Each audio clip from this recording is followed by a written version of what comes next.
Welcome to Sports Live presented by Cool. আপনাদের সঙ্গে আছি আমি সঞ্জনা আইভি। সেই সঙ্গে আমি রঞ্জন শান্ত। কিছুক্ষণের মধ্যে অর্থাৎ এখান থেকে পাক্কা 1 ঘন্টা পর বাংলাদেশ যুক্তরাষ্ট্রের সঙ্গে দ্বিতীয় গুরুত্বপূর্ণ ম্যাচ খেলতে নামবে সিরিজের এবং ডু অর ডাই সিচুয়েশনে এই মুহূর্তে বাংলাদেশ আছে। আমরা অনেক কথা বলবো, তবে শুরুতেই আমরা সরাসরি যুক্তরাষ্ট্রের ম্যাচ ভেন্যুতে চলে যেতে চাই।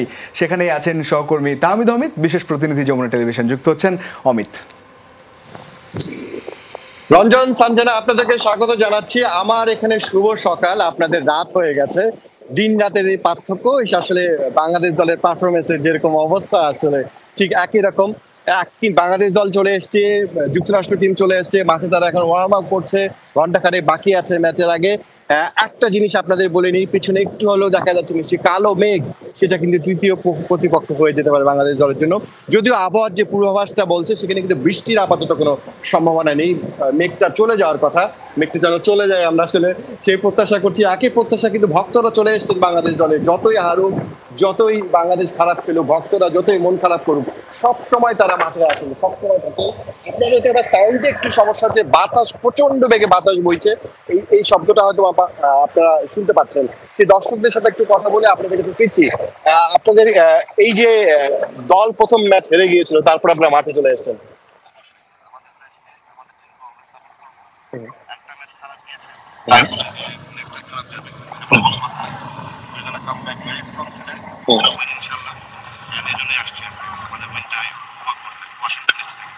ওয়াশিংটন থেকে এসছেন, আরেকজন ডালাস থেকে দেখতে পাচ্ছি, যে ডালাস থেকে এসছেন। ভাই, কি অবস্থা? প্রত্যাশা কি? লিটনও তো রান পাচ্ছেন না।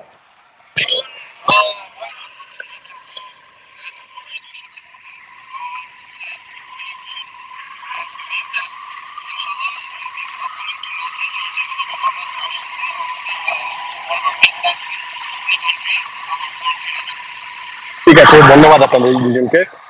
যেটা আমি জানি না কতটুকু আপনারা শুনতে পেয়েছেন, আসলে বাতাসের জন্য সমস্যা হওয়ার কথা। তবে আমরা আরো কথা বলতে চাই আপনাদের সঙ্গে। তার আগে বাংলাদেশ দলের প্রিপারেশনটা কি রকম ছিল, গতকাল একাদশে কি পরিবর্তন হতে পারে সে নিয়ে একটা রিপোর্ট পাঠিয়েছিলাম আপনাদের কাছে, সেটা একটু দর্শককে নিশ্চয়ই শুরুতে দেখাতে চাইব।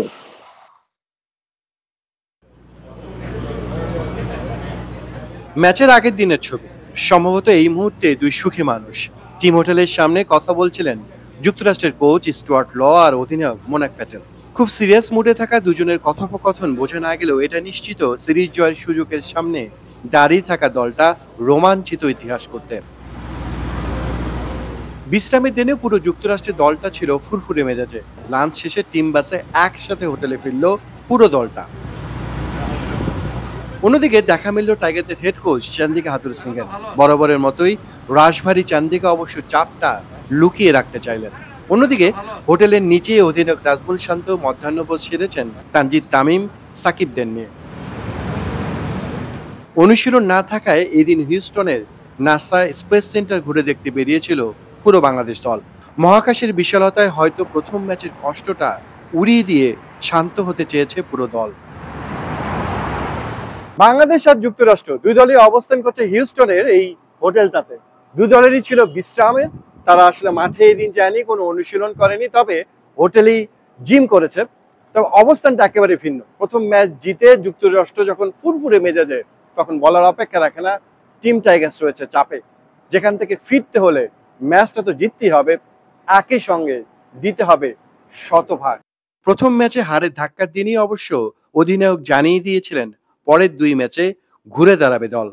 আমরা ভালো খেলিনি, সো নেক্সট ম্যাচে চেষ্টা করব আমরা একটা ভালো ম্যাচ খেলার, এবং প্রত্যেকটা ব্যাটসম্যান তাদের স্কিল নিয়ে কাজ করছে, এবং আমরা সবাই জানি যে টপ অর্ডারদের আমাদের ভালো খেলতে হবে। আমার মনে হয় ব্যাটিং ইউনিট হিসেবে আমাদের সবারই দায়িত্ব, সো ব্যাটসম্যানরা এটা নিয়ে কাজ করছে। এবং হ্যাঁ, এই জায়গায় বেশ কিছুদিন ধরে আমরা খারাপ করছি, বাট আমি আশা করবো যে সামনের ম্যাচ থেকে ভালোভাবে কামব্যাক করবো। সিরিজের দ্বিতীয় টি-20 যুক্তরাষ্ট্রের একই ভেন্যুতে একই সময় খেলবে দুই দল, কিন্তু ভাগ্য বিভ্রমে সেখানে যুক্তরাষ্ট্র নামবে সিরিজ নিশ্চিত করতে, আর সেখানে সিরিজ বাঁচাতে চাইবে শান্তর দল। ভেন্যু আর সময় না বদলালেও ভাগ্য বদলাতে একাদশে পরিবর্তন আনতে পারেন হাথুর সিংয়ে। তানজিদ তামিম ফিরতে পারেন একাদশে, সেই সঙ্গে পরিবর্তন আসতে পারে বোলিং আক্রমণেও। তাহমিদ, যমুনা স্পোর্টস, হুইস্টন, যুক্তরাষ্ট্র। যেমনটা শুনছিলাম যে একাদশে পরিবর্তনের বাংলাদেশের সম্ভাবনা আছে, একাদশে পরিবর্তন করতে হবে। ডুই আর ডাই ম্যাচ আসলে বাংলাদেশ কোনো ফাঁক রাখতে চাইবে না। বাংলাদেশ দল যখন এখানে ভিতরে ঢুকছিল তখন আমরা দেখছিলাম যে লিটন দাস সবার শেষে মাঠে কিন্তু ঢুকেছিল। আমি জানি না লিটন আজকে একাদশে থাকবেন কি থাকবেন না, তানজিদ তামিম সেই জায়গায় আসবার কথা। বোলিং আক্রমণে পরিবর্তনের সম্ভাবনা আছে। এই যে বাতাস বইছে রঞ্জন, এই বাতাসটাকে ব্যবহার করে বোলারদের বোলিং করাটা কিন্তু একটা কৌশল, রপ্ত আয়তা আমরা কতটুকু বোলাররা পারে সেটা দেখার বিষয় কিন্তু। একেবারেই যেমনটা আপনি বলছিলেন অমিত, এবং গত ম্যাচের পরেও কিন্তু কথা হয়েছে এটা নিয়ে ঠিকভাবে ব্যবহার করা। ওয়েদারের কথা আপনি অলরেডি বলেছেন যে এখনকার পরিস্থিতি এমন, কিন্তু ওয়েদার আপডেট কি বলছে ভবিষ্যতে? ম্যাচ টাইম যেহেতু বেশ খানিকটা সময় এখনো বাকি রয়েছে এবং ম্যাচ তো আরো 3 ঘন্টা 3.5 ঘন্টা যাবত চলবে, তখন কি আবহাওয়ার পূর্বাভাস কিছু বলছে এফেক্ট করতে পারে কিনা? আবহাওয়ার পূর্বাভাসে কোথাও কোনো বৃষ্টির সম্ভাবনা নেই। ক্লাউডি ওয়েদার সেটা বলছে, সেটা আমরা দেখতে পাচ্ছি। তবে শুরুতে যে ক্লাউডটা আমি দেখে পেয়েছিলাম, একটু অন্ধকার অন্ধকার ভাব ছিল, সেটা কিন্তু আস্তে আস্তে কমে যাচ্ছে। এই ওয়েদার এখানে যতটুকু শুনেছি, প্রথম ম্যাচেও কিন্তু ছিল আকাশে কালো মেঘ ছিল, সরে গিয়েছিল, এখন কিন্তু একটু একটু করে সরে যাচ্ছে মেঘ, সেটা একটা আসার কথা। লাইট আসছে, এটা একটা সুখবর, আলো দেখা যাচ্ছে। এবং এখন যেহেতু ঘন্টাখানেক প্রায় বাকি আছে ম্যাচের, আশা করা যাচ্ছে নিশ্চয়ই তৃতীয় প্রতিপক্ষ হিসেবে আসবে না আসলে এই মেঘ আমাদের কাছে। মাঠের পারফরমেন্সের কথা বলছিলাম, বাংলাদেশ দলের আসলে যুক্তরাষ্ট্রের বিপক্ষে সিরিজে জিতবে, অনেকে বলেছিল ম্যাচটা একদমই হয়ে যাবে, সহজ ম্যাচ যদি বাংলাদেশ জিতে যায় কি লাগবে, সেখানে কিন্তু চমকে দিয়েছে যুক্তরাষ্ট্র প্রথম ম্যাচটাতে বাংলাদেশকে। এরা কিন্তু কেউই যে অপেশাদার ক্রিকেটার তারা, বিভিন্ন খেলা লিগে খেলেন তারা, বিপিএল এ খেলে গেছেন, কেউ আইপিএল এ খেলেছেন, তার দলটা আসলে অন্যরকম তৈরি বলা যায় এক ধরনের। এবং আমরা যেটা বলছিলাম যে এখানকার যে হুইস্টনেরও যে সুযোগ সুবিধা, আমি হয়তো রিপোর্টে ভবিষ্যতে জানাবো আপনাদের, এমন সুযোগ সুবিধা ঢাকাতেও আছে কিনা আমার সঙ্গে।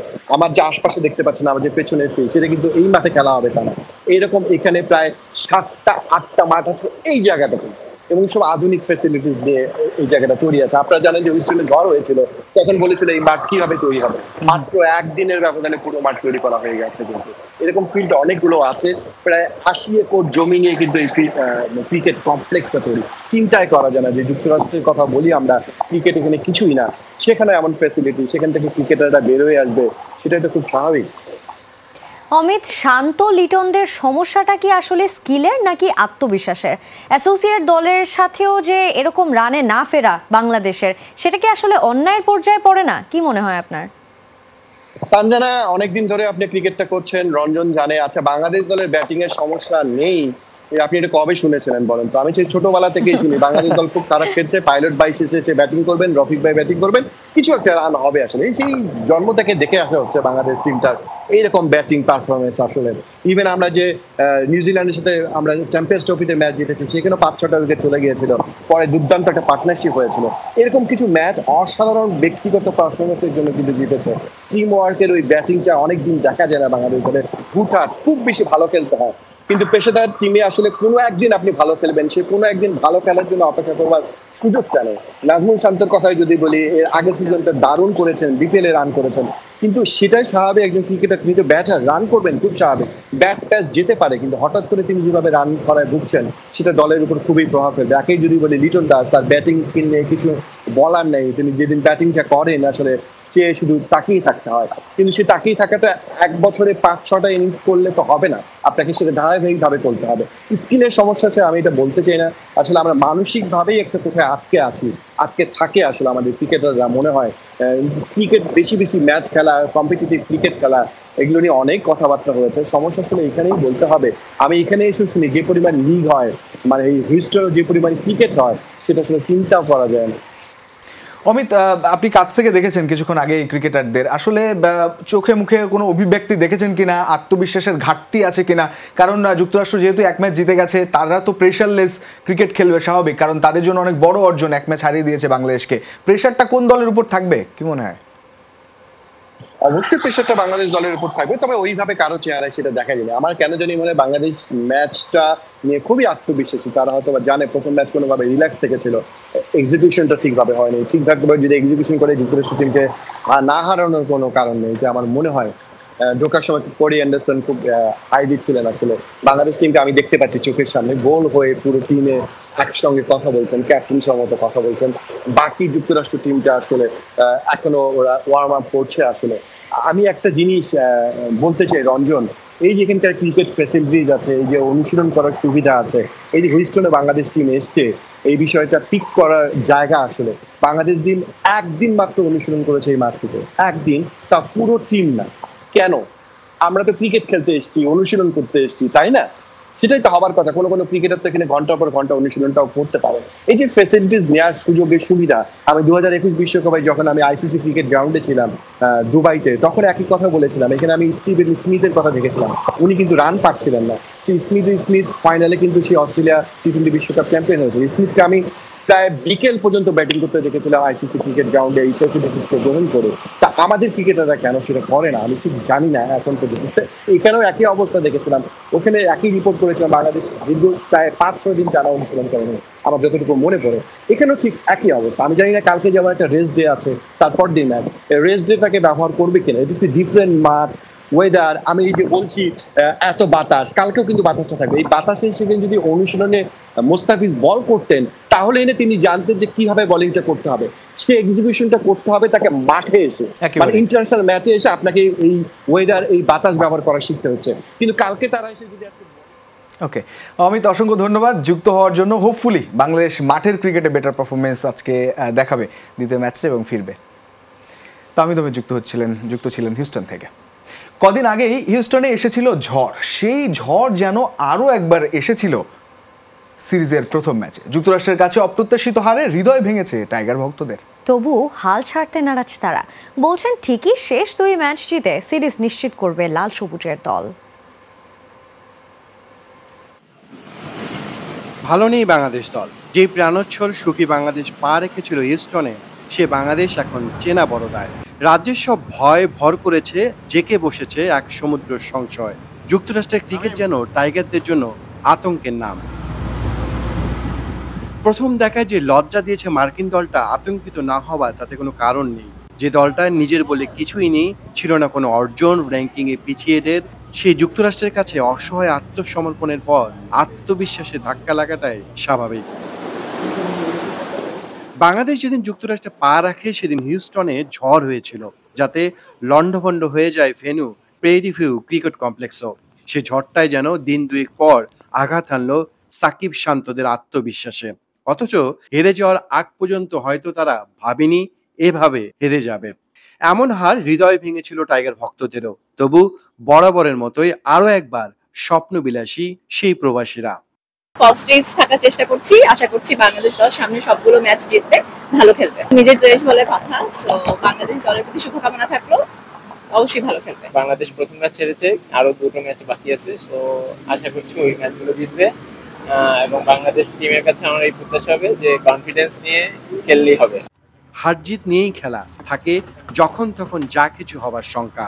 তবে বিশ্বকাপের ঠিক আগে এমন পচা সম্মুখে পা কাটলে পিলে চমকানোরই কথা। যা হোক, আত্মবিশ্বাস ফিরে পেতে তো বটেই, মান বাঁচাতে হলে সিরিজের পরের 2 ম্যাচে জয় চাই টাইগারদের। অন্তত বিষয়টা যে কেবল একটা দুর্ঘটনা ছিল তা বুঝতে খুব করেই ভক্তরা চান একটা দাপুটে জয়। অমিত, যমুনা স্পোর্টস, হিউস্টন, যুক্তরাষ্ট্র। অচেনা একটা দল চমকে দিয়েছে বাংলাদেশকে, কিন্তু সত্যি কি যুক্তরাষ্ট্র দলটা অপেশাদার, অচেনা কোনো দল? তথ্য বলছে 7 দেশের 15 ক্রিকেটার আছেন, যারা প্রত্যেকে খেলছেন পেশাদার ক্রিকেট। হিউস্টন থেকে আমেরিকা দলের খবর জানাচ্ছেন তাহমিদ। যুক্তরাষ্ট্র ক্রিকেটে যেন রংধনু টানা মেলেছে। জাত পাত ধর্ম বর্ণ নির্বিশেষে রংধনু 7 রঙের মতো ভিন্ন 7 দেশের 15 ক্রিকেটার মার্কিন দলটার প্রতিনিধিত্ব করছে। যাদের নিয়ে টি-20 বিশ্বকাপ খেলবে যুক্তরাষ্ট্র, তারাই ইতিহাস গড়েছে বাংলাদেশের বিপক্ষে সিরিজের প্রথম ম্যাচ জিতে। 15 সদস্য সবাই ভিনদেশি, নানা দেশ থেকে এসে ঘাঁটি করেছেন যুক্তরাষ্ট্রের ক্রিকেটে, যেখানে ভারত পাকিস্তান তো বটেই, আছেন দক্ষিণ Africa, New Zealand, Jamaica, Barbados, Canada থেকেও। সবচেয়ে বেশি 8 ক্রিকেটার ভারতের। অধিনায়ক মোনাক প্যাটেলের জন্ম গুজরাটে, খেলেছেন সেখানকার অনূর্ধ্ব-19 দলেও। 2012 যুব বিশ্বকাপে ভারতকে প্রতিনিধিত্ব করা হরমিত সিংও আছেন। আইপিএল খেলার অভিজ্ঞতা আছে তার। জেসি সিং, মিলিন্দ কুমার, নিসর্গ প্যাটেলের গায়েও ভারতীয় রক্ত। রঞ্জি ট্রফিতে 2018-19 মৌসুমে সেরা রান সংগ্রাহক হয়েছিলেন এই মিলিন্দ। আর নস্পরদ্বীপ আটলান্টায় জন্ম নিলেও ক্রিকেটের হাতেখড়ি ভারতে। লোকেশ রাহুলের সঙ্গে একই সাথে 2010 যুব বিশ্বকাপ খেলেছিলেন সৌরভ নেত্রাভালকার। বাহাতি এই পেসার পেশায় একজন সফটওয়্যার ইঞ্জিনিয়ার, তবে ক্রিকেট খেলছেন যুক্তরাষ্ট্রের জার্সিতে। নীতিশ কুমারের জন্ম আর বেড়ে ওঠা কানাডার ওল্টারিওতে, এমনকি কানাডার জাতীয় দলে অধিনায়কত্বও করেছিলেন তিনি। অ্যারন জোন্স এসেছেন বার্বাডোস থেকে, আর আলী খান আর শান জাহাঙ্গীর তো পাকিস্তানি। দক্ষিণ আফ্রিকায় দুজন হলেন আন্দ্রিয়াস গৌস আর শেডলি ফান শালকুইক। কাগজে কলমে একজন যুক্তরাষ্ট্রে, তিনি স্টিফেন টেইলর, কিন্তু তার নামের সঙ্গেও আছে জ্যামাইকার সংযোগ। দলের সবচেয়ে বড় নাম কোরি অ্যান্ডারসন, নিউজিল্যান্ডের সাবেক অলরাউন্ডার, এখন পুরোদস্ত যুক্তরাষ্ট্রের বাসিন্দা। আন্তর্জাতিক ক্রিকেটে দ্বিতীয় দ্রুততম এই সেঞ্চুরিয়ান ক্রিকেটটাও এখন খেলছেন সেই যুক্তরাষ্ট্রের জার্সিতে। অমিত, যমুনা স্পোর্টস, হিউস্টন, যুক্তরাষ্ট্র। যুক্তরাষ্ট্রের বিপক্ষে প্রথম ম্যাচে পা হরকালেও বিশ্বকাপে ফর্মে ফিরবে বাংলাদেশ, বিশ্বাস বিসিবি নির্বাচক হান্নান সরকারের। ব্যাট হাতে লম্বা সময় ধরে অফ ফর্মে থাকলেও টাইগার নির্বাচক আস্থা রাখছেন লিটন, শান্ত, সৌম্যদের উপর। টিম বাংলাদেশের ছন্দে ফিরতে টপ অর্ডারে রান আসার বিকল্প নেই বলছেন জাতীয় দলের সাবেক এই ক্রিকেটার।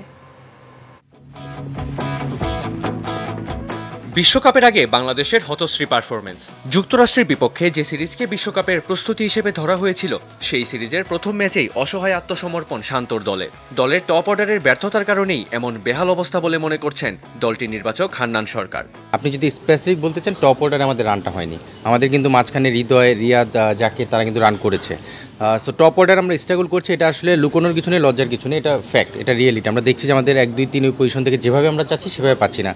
ফর্মহীনতায় ভুগছে বাংলাদেশ, বিশেষ করে লিটন, সৌম্য, শান্ত, সাকিবদের ব্যাটে আসছে না রান। নির্বাচক প্যানেলের পাশাপাশি পুরো দেশের প্রত্যাশা ফর্মে ফিরে আসুক টাইগার ব্যাটাররা। তবে হান্নান সরকারের বিশ্বাস, বিশ্বকাপে ঠিকই রান ফিরবে শান্তদের ব্যাটে, আর সেটা হলে ভালো ফল পাওয়া সম্ভব বিশ্বাস এই নির্বাচকের। বাট যারা আমাদের প্রুভেন প্লেয়ার, সৌম্য, লিটন, শান্ত, এরা কিন্তু এমন না যে নতুন ক্রিকেট খেলছে, তারা অনেকদিন খেলে নিজেদেরকে প্রমাণ করেছে, এবং এই স্টেজে আসার পরে তাদের আর প্রমাণ না, তাদের ফর্মে ফিরাটা সময়ের ব্যাপার। মেইন ইভেন্টে ঢোকার আগে সেই ফর্মটা ফিরে পাবে ইনশাল্লাহ। বাংলাদেশ দলের আত্মবিশ্বাস তলানিতে গেছে যুক্তরাষ্ট্রের সাথে হারের কারণে। র্যাঙ্কিংয়ে 19 নম্বর দলের কাছে এমন লজ্জাজনক হারে হতবাক নির্বাচকরাও। প্রথম ম্যাচের ভুল থেকে শিক্ষা নিতে বলছেন হান্নান। প্রথম ম্যাচ অনেক সময় হয় না যে বোঝার আগেই একটা অঘটন ঘটে যায়, সেরকমটাই ঘটেছে আমার বিশ্বাস। সো প্লেয়াররা যেমন সতর্ক হয়েছে, আমাদের দেশের প্রতিটা মানুষে এখন কিন্তু সতর্ক, যে নর্মালি কিন্তু আমরা যেটা চিন্তা করেছিলাম যে ইউএসের সঙ্গে যাবে, প্রথম ম্যাচ থেকে 3 ম্যাচ একদম ফাটিয়ে জিতে যাবে, আসলে টি-20 ক্রিকেট কিন্তু ব্যাপারটা এরকম না। ওই স্পেসিফিক দিনে ভালো খেলাটা খুব জরুরি, যেটা আমাদের দল আসলে খুব একটা ভালো খেলতে পারেনি, বাট এই দলটার উপর কিন্তু আমাদের সবার বিশ্বাস আছে। 1 জুন পর্দা উঠবে ক্রিকেটের এই জমজমাট আসরের। 8 জুন শ্রীলঙ্কার বিপক্ষে ম্যাচ দিয়ে বিশ্বকাপ মিশন শুরু করবে টাইগাররা। মেহেদি রিয়ান, যমুনা স্পোর্টস, ঢাকা। এই ছিল আজকে স্পোর্টস লাইভে। এতক্ষণ সঙ্গে থাকার জন্য সবাইকে ধন্যবাদ। আল্লাহ হাফেজ।